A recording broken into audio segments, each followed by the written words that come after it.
એક ઉત્તરાદ કરીને ગામ હતું, એક સાકરબાઈઓ, એની વાત સ્વામી કે સાંભળ્યા જેવી. લ્યો, એના દેહનો અંતકાળ આવ્યો. 4 દિવસ પહેલા ભગવાન એને કહી ગયા, તૈયાર થઈ રહેજે, હું આવીશ તેડવા. 4 દિવસમાં હો ભજન કરી લેજે ભગવાનનું, ક્યાંય મન રાખતી નહીં. 4થે દિવસે તારું શરીર છૂટશે.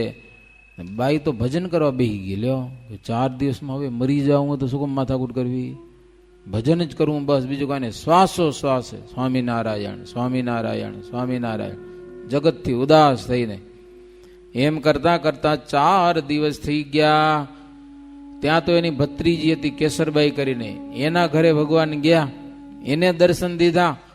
ઘણી બધી બાઈઓ ત્યાં કરીને ભેગી થઈ ગઈ અને ભગવાનના દર્શન કર્યા ને ધન્ય ધન્ય મારા નાથ, તમે મારા ઘરે પધાર્યા, અમને કૃતાર્થ કર્યા. ઘણે દાડે પ્રભુ આ રંગ ઉપર દયા કરી તમે મારે ઘેર પધાર્યા. સરસ મજાના આસન બિછાવી દીધા, નવા નવા ગોદડા ભગવાનને બેહાર્યા.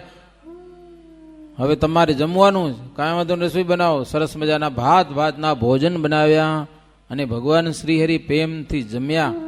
ભગવાનને મુખવાસ આપ્યો. પછી હાથ જોડીને ઓની ભત્રીજી પૂછ્યું, સાકરબાઈની ભત્રીજી, કે મહારાજ આવવાનું કઈ કારણ? લ્યો, અહીંયા આવ્યા ઓચિંતાના, કારણ તો કયો. ત્યારે સજાનંદ સ્વામી કીધું કે તારી કાકી સાકરબાઈ, તેને અમને ધામમાં તેડી જવા માટે આવ્યા હતા. હવે તને પૂછું. મહારાજ કે હો, એ કે તારી કાકીને હું ધામમાં લઈ જાઉં, તું રાજી કે નારાજ? લે, તારી કાકી મરી જાય તો તું રાજી થાય કે જીવતી તે રાજી થાય? હે? તઈ એની ભત્રીજી કે મહારાજ રાજી કુરાજી તો કાંઈ નહીં, પણ આ આત્મા હરિનું ભજન કરે અને એને તમારું ધામ મળી જાય, એના કરતાં બીજું મોટું ભાગ ન કહેવાય. કે હું શું કામ નારાજ થાઉં? કે મારી કાકીને તમે ધામમાં લઈ જતા હો તો હું શું કામ નારાજ થાઉં? મહારાજ તમારી જેવી ઈચ્છા, હું તો રાજી જ છું. કે કેસરબાઈ જો એની ભત્રીજી, જીવની સાચી કમાઈ કહેવાય અંત સમય પ્રભુ તમારા ધામમાં જવા મળી જાય તો, અને તમે તેડવા આવ્યા હોવાનું શું કામ નારાજ થઈ અમે કયો? એમ તો મહારાજ કે અમે નથી લઈ જવા. લ્યો, કાંઈ નહીં, ભલે રહી એને. પણ મહારાજ કે 4 દી પહેલા હું એને કહી ગયો તો હું તને ધામમાં તેડવા આવીશ, તારું શરીર છૂટશે, પણ હવે એને લઈ નથી જાવ. તું એને ક્યાં જા, તારી કાકીને તને મહારાજ તેડવા આવ્યા હતા, પણ હમણાં હવે લઈ જશે નહીં. એમ કરીને મહારાજ અદ્રશ્ય થઈ ગયા, અલૌકિક. ત્યાં તો કેસરભાઈ આવી એની કાકી પાસે. કાકીને કે કાકી કાકી, હા? તો કે મહારાજ તેડવા આવ્યા હતા. તો ક્યાં? હું તો વાટ જોઉં રહી કે મહારાજ ક્યારે ધામમાં તેડી જાય મને. કે ક્યાં? અરે મારા ઘરે આવ્યા હતા, બેઠા, મેં રસોઈ બનાવી, જમાડ્યા, પછી મને પૂછ્યું તારી કાકી ધામમાં જાય તો રાજી કે નારાજ? મેં કીધું હવે ધામમાં કોઈક જીવ જતા હોય તો નારાજ થોડું થવાય? કે જીવની સાચી કમાઈ કહેવાય, ધામ મળી જાય અંત સમય ઈ. પણ મહારાજ ક્યાં? તો મહારાજ ભાગી ગયા, હવે હમણાં હું નહીં લઈ જાઉં. એટલે ના પાડી ગયા, તને ધામમાં તેડો હમણાં નહીં આવે, હવે તું કામ કરે ઘરનું કામ. કે લ્યો, આવી વાતો છે ભાઈ. વળી વાત કહું એક સારી, હરિજન લેજો હૈયે ધારી. કાનમ દેશમાં કેલોદ ગામ, ત્યાં શેખવલ્લી ભાઈ નામ. સાચા સંતની વાત સાંભળી, ગઈ અસત્ય આસ તટડી. સાચા જાણ્યા સદગુરુ સ્વામી, બીજા જણાના ખરા હરામી. શેખજી વલ્લીભાઈ નામ, મુસલમાનો.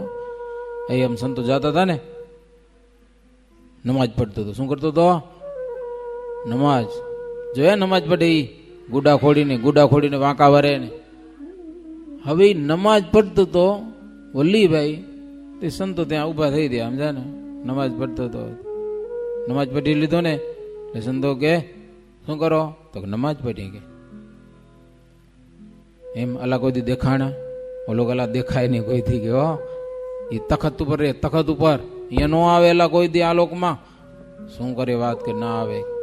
અલ્લાહ આવ્યા કે અમે અલ્લાહના સાધુ છીએ. એટલે અલ્લાહ પૃથ્વી ઉપર આવે? તો કે હા આવે, આવ્યા છે, અમે એના સાધુ છીએ, સાક્ષાત ભગવાન. એટલે વલીભાઈ કે શું વાત કરો? તો કે હા, એનું નામ છે સ્વામિનારાયણ, અને સ્વામિનારાયણ મહામંત્રનો જાપ કરીને કામ થઈ જાય. વલીભાઈ કે સાચી વાત કરો રા? તો કે હા સાચી વાત કરી. એમ તો 10 મિનિટ બેસો, હું ટેસ્ટિંગ કરી લઉં નામ સાચું ખોટું કે લે. મુસલમાન કે હો કે સ્વામિનારાયણ નામ સાચું ખોટું, અને બેહી ગયો મારો આંખો બંધ કરીને સ્વામિનારાયણ સ્વામિનારાયણ સ્વામિનારાયણ સ્વામિનારાયણ સ્વામિનારાયણ. 10 થી 15 મિનિટ સતત નામ ચાલુ રાખ્યું વલ્લીભાઈ. સ્વામિનારાયણ નામ બોલતા બોલતા એના દિલમાં પ્રકાશ થયો લ્યો. પછી કે જે વાત તમારી સાચી, ખોટી વાત નથી, કે આમાં કંઈક છે. સ્વામિનારાયણ મહામંત્રમાં કંઈક પ્રતાપ છે, તો મને એ ભગવાનનો ભેટો કરાવો. સંતો કે હાલો અમારી જોડે. કે લ્યો ઈ વલ્લીભાઈ સંતોની જોડે ગયો, સ્વામિનારાયણ ભગવાનના દર્શન કર્યા, પગે લાગ્યો અને સત્સંગી થયો. પછી તો સાચા જાણ્યા સદગુરુ સ્વામી, બીજા પીર ફકીર મલ્લા મલ્લંગ આ બધાને મૂકી દીધા એને. હવે કોઈ ન ખપે કે સમજા, સત્સંગ કર્યો. પછી તો મુલા બધા ભેગા થઈને અને નાત બારો કર્યો કે નાત બારો રહીને પણ ભજન કરીશ, કે નથી તમારી નાતમાં ભળવું. એમ કરતા કરતા 4 વર્ષ થઈ ગયા હો.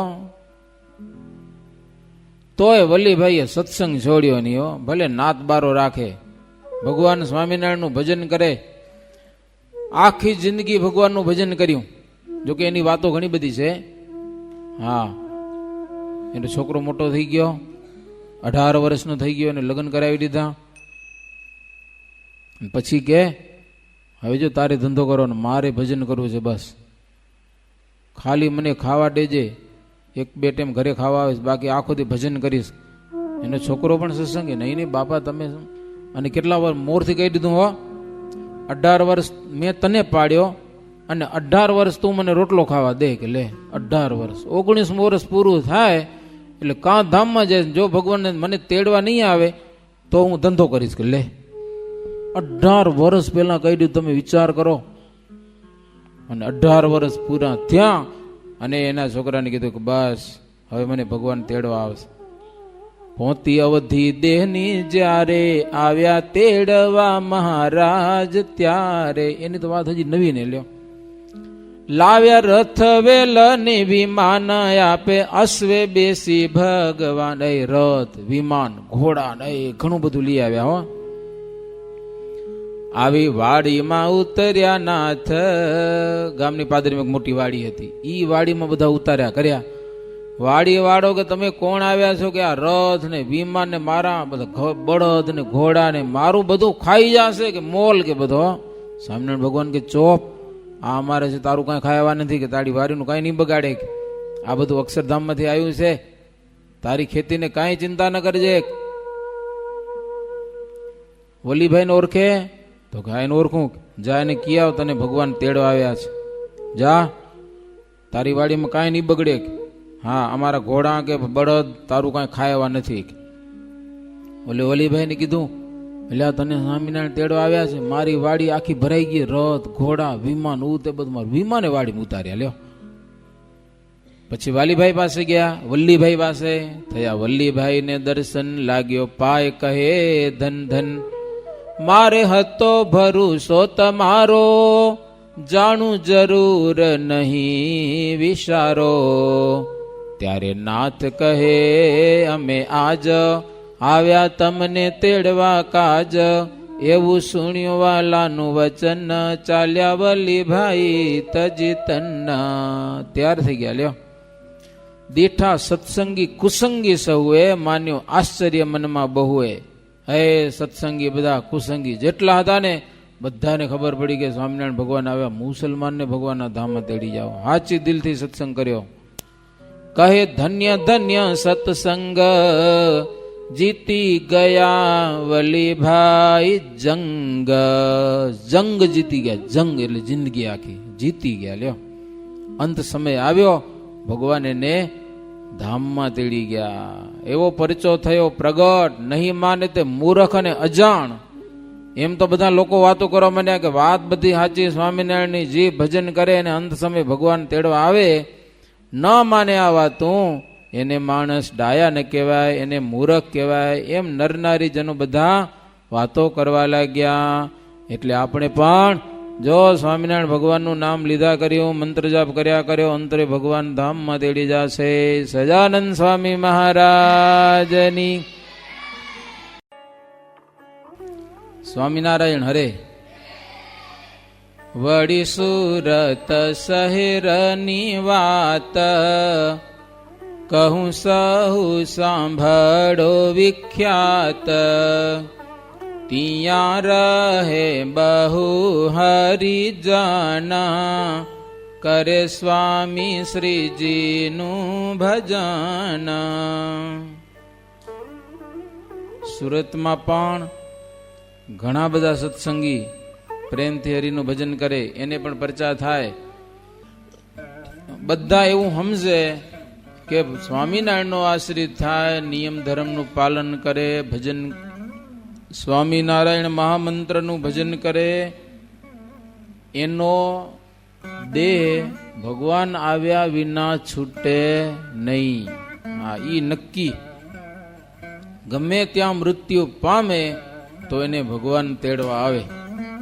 હા, બીજા ગમે તે મૃત્યુ પામી જાય, પણ સ્વામિનારાયણનો સત્સંગી હોય એને અંત સમયે ભગવાન તેડવા આવે.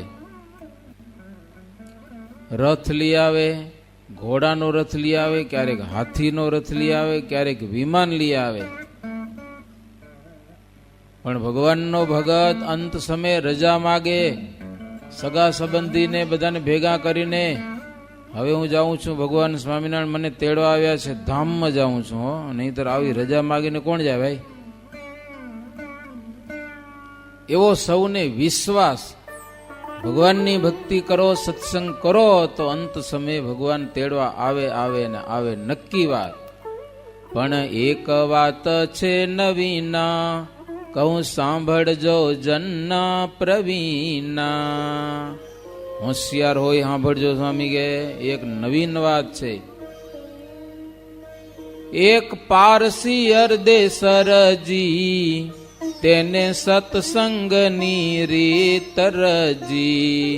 સાચા જાણ્યા સહજાનંદ સ્વામી, બીજા જણાણા લોભી હરામી. પારસી એટલે આખી એક જ્ઞાતિ અલગ છે. જે મુસલમાન કહેવાય ને એમ પારસી, ને સુરતમાં જ વધારે છે. અરદેસર પારસીને સત્સંગ સમજાણો. સંતો આવ્યા છે, કથા સાંભળી, મનમાં નક્કી કર્યું કે આપણે હવે સત્સંગ કરવો છે. સાચા જાણ્યા સહજાનંદ સ્વામી, બીજા જણા લોભી અને હરામી. જોયા જોગી જંગમ સંન્યાસી, તપી ત્યાગી વૈરાગી ઉદાસી. પીર ફકીર મલામલંગી, દીઠા શેખ ભેખ બહુરંગી. જગતમાં ઘણાય છે, સમજા ને? ગુરુ થઈને પૂજાય, ભેખ થઈને પૂજાય. અમને ગુરુ બનાવો, અમે તમારું કલ્યાણ કરશું, અમારી સેવા કરો, અમે શું કરી તમારે જોવું નહીં, એમ કે મારે કેટલાક બાવા હો ને, અમે ચલમ પીવી કે બીડી પીવી કે વ્યસન કરીએ, તમારે અમારું અવગુણ જ ન લેવાનું. લે, તમને અમારી સેવા કરવાની, બસ ખાવા પીવા દેવાનું, તમારું કલ્યાણ થઈ ગયું. એટલે એમ કલ્યાણ થઈ ગયા? તમે કયો થઈ ગયા કલ્યાણ? અરે એકવાર તો એવું થયું, જગતમાં બધા ગુરુ કે ન ગુરા નરકે જાય, અને ગુરુવાળા હોય ને એ ભગવાનના ધામમાં જાય. કાલા ઘેલા ગાંડા ઘેલા ગુરુ કરવા. શું? જેવા જડે એવા ગુરુ કરવા. હું હમણાં વાંચતો હતો ને એમ વાત આવી, એટલે પછી તેમ તો બધા માણસો ગુરુ કરી લીધા. ગાંડા ઘેલા જેવા જડ્યા એટલે ગુરુ કરી લેવા. અને ગુરુએ કીધું અમારો આશરો કરો એટલે તમે અમને તમારું કલ્યાણ થઈ ગયું, બસ બીજી વાત જ નહીં. તો બધા ગુરુને આશરે થઈ ગયા. યમદૂતો હટી પડ્યા કે આ તો બધા ગુરુનો આશ્રય કર્યો. ગુરુ કે અમે તમને તમારું કલ્યાણ કરશું. જમદૂતો નવરા થઈ રહ્યા. પછી ગયા ધર્મરાજા પાસે. હવે બધા ગુરુ કરી લીધા ને ગુરુ એમ કીધું, બધાને વિશ્વાસ આપ્યો કે તમારું અમે કલ્યાણ કરશું. હવે એને અમે જમપુરીમાં લઈ આવી, તમને પાપ ન લાગે. ધર્મરાજા મૂંઝાણા. લ્યો કે ભગવાન પાસે નિર્ણય કરવા જવો પડે. પછી ભગવાન પાસે ગયા ધર્મરાજા. હવે આ લોકમાં બધા ગુરુ બનાવી લીધા ગમે એવા, પણ હવે અમને એ કે બસ તમારે નક્કી કરો, તમારે જમપુરીમાં જવું જ નહીં ને શું કરવું હવે? ભગવાન કે એવા ગુરુ અને એવા ચેલા બધાને લઈ આવો. એ તમારે કહેવાય જમપુરીમાં ગુરુ સહિત ચેલાને નિયમ ધર્મ કાંઈ પાડે નહીં, ખપ્પે એટલા વ્યસન કરે, અધર્મ કરે, અન્યાય કરે, ચોરી કરે, ગમે તેમ કરી, બસ અમારો આશરો પર કલ્યાણ થઈ ગયું.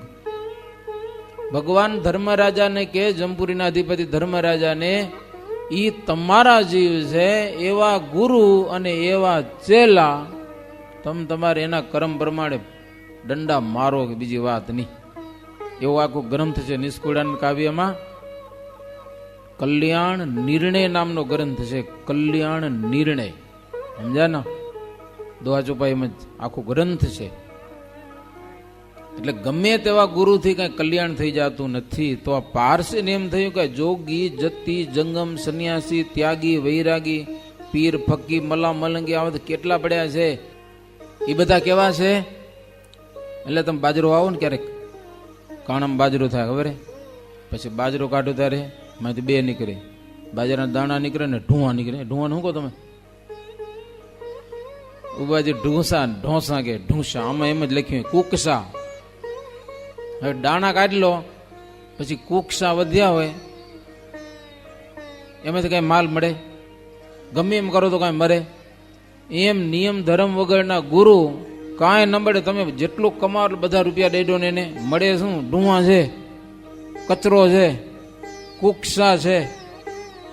તો એવા બધા પારસી અરદેસરજીને બીજા બધા જગતના ગુરુ નિયમ ધર્મ વગરના, જેને ભગવાનનું કઈ ભાન નથી, એવા બધા લાગ્યા. જોઈ લીધું સર્વેનું તે સાર, જાણ્યા ભૂલેલ ભૂમિનો ભાર. એ બધા ગુરુઓ ભૂલા પડ્યા છે, પૃથ્વીના ભારભૂત છે ભાઈ, કાંઈ કામ ન કરે આપણો. જ્યારે સાંભળી સ્વામીની વાત, ત્યારે મનમાં પામ્યો નિરાંત. સ્વામિનારાયણ ભગવાનનો સત્સંગ, એની વાત જ્યારે સાંભળીને ત્યારે અરદેસર પારસીને સંતોષ થયેલો છે અને વિશ્વાસ આવ્યો કે આ ધર્મમાં કાંઈક જીવનું કલ્યાણ થાય એવું છે. પછી તો એની ઈચ્છા થઈ, સ્વામિનારાયણ ભગવાનને મળવાની ઈચ્છા થઈ. સ્વામિનારાયણ ભગવાન ગઢપુર હતા, પત્ર લખ્યો અરદેસર પારસી સ્વામિનારાયણ ભગવાનને, તમે ગમે તેમ કરીને સુરત શહેરમાં આવો, અમને તમારો સત્સંગ કરવો છે ને તમારું ભજન કરવું છે, તમે ભગવાન છો, સુરતમાં આવો. બહુ આગ્રહ દીઠો એટલે સ્વામિનારાયણ ભગવાન 500 સાધુ લઈને, કાઠી પાડા ને 500 સંતો એ બધાને લઈ અને સુરત શહેરમાં ગયા છે. અરદેસર પારસી પોતાના ઘરે પધરાવ્યા, સ્વામિનારાયણ ભગવાનને પૂજા કરી, સેવા કરી, હાથ જોડ્યા, પ્રભુ આવો લાભ અમને ક્યાંથી મળે? તમે સાક્ષાત ભગવાન અમારા ઘરે આવ્યા, પારસી જ્ઞાતિના અમે. ભગવાન સ્વામિનારાયણ રાજી થઈ ગયા અને પાઘ માથામાં પહેરી હતી ને, પાઘ ઉતારીને આપી દીધી પારસી અરદેસરને, લેવા અમારી પ્રસાદી યાદગીરી રાખજો. અને એ લોકો પાઘ હાંચવી રાખી. હજી સુધી સુરતમાં એના ઘરે પાઘ છે. તમે વિચાર કરો, સ્વામિનારાયણ ભગવાને આપી એ પ્રસાદીની પાઘ. એ પ્રસાદીની પાઘ લેવા માટે કેટલાક આવ્યા હતા વેચાતી, લાખ રૂપિયાની દો, 5 લાખની દો, 10 લાખની દો, 50 લાખની દો. એક આટલી પાઘડી 200-250 વર્ષ પહેલાની જૂની, સમજા, 50 લાખની માગી. તો કે ન્યા સ્વામિનારાયણ ભગવાન અમારા ઘરે આવ્યા હતા અને પ્રસાદી તરીકે અમને આ પાઘ આપી છે, નો દેવાય, કે જાઓ બધા, કોઈને ના આપી. એને 50 લાખની ઓફર લ્યો, હાવ જૂની પાઘ. પણ એ લોકો કે નહીં, કોઈને નહીં આપીએ. હવે તો વ્યવસ્થિત એના ઘરમાં આખું એક મંદિર બનાવ્યું, એના ઘરમાં થોડો ખાંચો કાઢી, બાર એનો દરવાજો, અને વ્યવસ્થિત કાચની પેટી બનાવી અને સેફટી તરીકે પાઘને રાખી છે. અને ભાઈ બીજનો ત્યાં કને ઉત્સવ થાય. અને એ આપણી ટિપ્પણીમાં નિર્ણયમાં લખેલું છે કે અરદેસરના પાઘના ઘરે એનો ઉત્સવ થાય, વરઘોડો નીકળે, એનું સ્પેશિયલ સત્સંગી બધા જાય ત્યાં કને એના દર્શન કરવા પાઘના, ભાઈ બીજને દિવસે. એને સત્સંગ સમજાણું જો પારસી લોકોને. 9 દિવસ સ્વામિનારાયણ ભગવાન સુરતમાં રહ્યા. સુરત ખૂબ વધ્યો, બધાને ખૂબ આનંદ થયો. પછી સ્વામિનારાયણ ભગવાન ત્યાંથી ગઢડા પધાર્યા, આવતા રહ્યા ભગવાનો. સમય જતા જતા બહુ દિવસો થઈ ગયા. અર્ધેસર પારસેને એક દિવસ સ્વપ્ન થયું. સ્વપ્નમાં સજાનંદ સ્વામી દેખાણા, તેજોમય મૂર્તિ ભગવાન, પગે લાગ્યા. સ્વપ્નમાં સ્વામિનારાયણ ભગવાને કંકુનો ચાંદલો કર્યો. લ્યો, સ્વપ્નમાં ચાંદલો કર્યો અને કીધું, અર્ધેસર આવતીકાલે હવારે તને રાજા બોલાવે, અહીંયાના કંઈક અધિકાર હોંપે તો તું કરજે એની નોકરી, સુખી થઈશ. એમ કહી અને ભગવાન અદ્રશ્ય થઈ ગયા. ઓલી ઊંઘમાંથી ઉઠ્યો, એ સ્વપ્નું સાચું કે ખોટું? સ્વપ્નમાંથી જાગીને આરીસામાં જોયું તો કપારમાં ચાંદલો જોયો. એટલે મારો હાથોની હાજે ને ક્યાં થઈ ગયો રાતને? ભગવાન સ્વામિનારાયણ મને ચાંદલો કરી ગયા રાત્રે. અને કીધું, રાજા તને બોલાવે તો જાજે. ત્યાં તો હવારના પોરમાં નાહી ધોઈને પરવાર્યા તો રાજાનો માણસ આવ્યો. કાં? તો કે તમને રાજા બોલાવે છે. અર્ધેસર એમ? પછી ગયા. પછી એને થયું કહ્યું હતું તે મહારાજે, આપી શહેર સુબાગરી રાજે. રાજા એને આખા સુરત શહેરની સુબાગરી આપી. સુબાગરી એટલે બોલો, સુબાગરી એટલે શું? આખા શહેરનું રખવાડું. રાત્રે પોલીસ વાળાનું બધું એનું મેન પણ એ અર્ધેસરજીને સોંપ્યું. રાત્રે જાગવું, 12 વાગે, ક્યારેક 11 વાગે, ક્યારેક 2 વાગે આંટો મારવાનો. એના બધા માણસો હોય, ચોકીદારો, બધા ગામની આખા સુરત શહેરની ચોકીદાર પણ એનું અધિકાર પણ સુબાગીરી કહેવાય. એવો અધિકાર સ્વામિનારાયણ ભગવાન રાતના કહી ગયા અને બીજે દિવસે એને મળી ગયો. લ્યો, આ એને પરચો થયો અર્ધેસરજીને. એવા આસમે મહારાજ કરે છે જનના બહુ કાજ. આ સમય ભગવાન અનેક વાર આવે પૃથ્વી ઉપર, સમજ્યા? ભગવાન, મેં ઘણી વખત તમને કીધું, ભગવાન ઘણા નથી, એક જ છે. પણ જ્યારે આવે કાંઈ કામ હોય એવું કામ કરે જે સમય જરૂર. પણ આ વખતે સ્વામિનારાયણ ભગવાન જ્યારે આવ્યા ત્યારે અલૌકિક કામ. વળી ભક્ત એક ભગુ નામ, તેને જાણે તે સઘળું ગામ. લીએ પારકી વઢવેડ વેચાતી, કરે નિત્ય કમાણી તેમાંથી. કહે સહુ છે કજિયાદાર, મુવા પછી જાશે જમ દ્વાર. પણ ભગુને ભરું શોભારી, નાથ નહીં જુએ કરણી મારી. ભગવો હતો એમને નામ, ભગવો. મારો હોશિયાર કેવો ખબર તમને? 2 ભાઈ મેં ઝઘડો કરો ને એને આવડે. એક ભાઈને ઘરવાળીને ક્યાંક ક્યાં ને બીજીને ઘરવાળી ક્યાંક ક્યાં. એ પોતાના ધણીને કાન બંભેરે, 2 ભાઈ ઝઘડે, બાજે જોરદારો, સમજ્યા ના? એમ થાય કે કેસ કરવા જાય એવું થાય ને તાણું ત્યાં ભગવો પહોંચી જાય એના ઘરે. એ કે તમારા ઘરે ઝઘડો થયો, કરાવી પોતે ગયો મારો, બહુ પાકો. પછી કે સમજૂતા કરવા હે? તો કે હા કરવાય. લાવ 50 રૂપિયા. કેટલા? ભાઈ એના બીજા ભાઈ પાસે જાય, એ તમારામાં ઝઘડો થઈ ગયો, હરખું કરવું હોય તો હરખું થાય તો સારું. કે લ્યો 2 ભાઈ હંપી નહીં તો થાય ને, તો લાવ 50 રૂપિયા લે. અને પછી પાછું સમજાય મારો. એવા સમજાય 2-5 ભાઈ બંધ થઈ હરખા. 2 ભાઈ હગા, હંપ પાછો કરાવતા આવડે એવો મારો પાકો, સમજા ને? ઝઘડો કરાવતા આવડે, ઝઘડો કરાવી પછી 50 રૂપિયા લઈ લે અને પછી હંપ કરાવી દે. સ્વામિનારાયણનો ભગત આવું બધું કોઈ દી ન કરે, પણ આની ટેવ મારાની પહેલેથી પડી ગઈ હતી. પછી સત્સંગી થયો તો ધંધો મારો ચાલુ રાખ્યો આવો, સમજા ને? છોડી ના ગયો આવો ધંધો. ઝઘડા કરાવે ને પાછો હંપે કરાવે. લોકો કે તું સ્વામિનારાયણ નો ભલે થયો પણ તું યમપુરીમાં જઈશ કે હો, તારા ધંધા હારા નથી, મારું કજિયા ખોલે, કજિયા કરાવે એમ.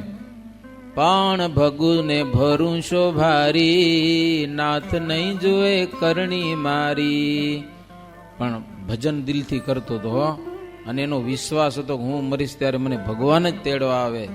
સ્વામિનારાયણ ભગવાનનો એવો દ્રઢ ભરોસો હતો. એ કે હું ગમે તેવો છું, મારામાં કંઈક અપલખણ તો છે, પણ મને ભગવાનની ભક્તિ છે ને ભગવાનનો વિશ્વાસ છે, મને પ્રભુ તેડવા આવે એને સિવાય બીજા કોઈની તાકાત નહીં મને તેડવા આવે. લ્યો, જમદૂતો જખ મારે મારી પાસે, આમ મારો બરભરી વાતો કરતો હતો, પણ ભગવાનમાં પૂરો વિશ્વાસ હતો ને તો અંત સમયને ભગવાન તેડવા આવ્યા. ભગવાનનો વિશ્વાસ હોવો જોઈએ ભાઈ. ભગવાન એના માટે રથ લઈ આવે, સમજ્યા ને? એટલે રથમાં શું જૂતે? રથમાં શું જૂતે? રથમાં ઘોડા જૂતે, પણ આ રથમાં ભગવાન સ્વામિનારાયણ હાથી જોડીને લઈ આવેલા. મોટો હાથી, ધોળો હાથી રથમાં જોડીને આખા ગામે જોયું. એટલે આ કોણ? તો કે સ્વામિનારાયણ પોતે. ક્યાં જાઓ છો? તો કે ભગવાનને તેડવા. હે? એટલે ભગવાન તેડવા યમદૂતો આવે એવો છે તી? તો કે પણ અમારો સત્સંગ કર્યો છે ભાઈ, સ્વામિનારાયણ નામની જિંદગી ભજન કર્યું છે, માળા કરી છે, સવાર ઉઠીને પૂજા કરતો, એટલે અમે એને તેડી જાશું. આવ્યા તેડવા પોતે મહારાજ, લાવ્યા રથ એક ભગ્ગુ કાજ, તેણે હસ્તી જુત્યા જન જોઈ, પામ્યા આશ્ચર્ય તે સહુ કોઈ. એક હાથીની બે હાથી જોડેલા હતા. લ્યો, રથમાં બે હાથી. પછી તો માણસો માહુમાયું વાતો કરવા લાગ્યા કે ભાઈ આવું તો ક્યાંય દીઠું નથી ને સાંભળ્યું નથી ભાઈ. હાથીમાં ઘોડા જ હોય, પણ ગામના માણસો કે અમે આ રથમાં, હાથીમાં નહીં, રથમાં ઘોડા હોય, પણ આજે તો સ્વામિનારાયણ ભગવાન રથ લઈ આવ્યા હતા, એમાં હાથી જોડ્યા હતા. લ્યો, આખા ગામને એવા દર્શન થયા. ચાલ્યા ભગુને તેડી મહારાજ, હુઆ દર્શન જન બહુને, થયો પરચો જણાણું સહુને. બધાને દર્શન થયા. એવા તો સુરત શહેરમાં નિષ્કુળાનંદ સ્વામી કે અનંત અપાર પરચા છે, અનંત પરચા. અને સુરતમાં આજે પણ સત્સંગ જોરદાર કહેવાય. આજે પણ સુરતમાં કેટલા બધા મંદિરો છે, ઘણા બધા મંદિરો એમ.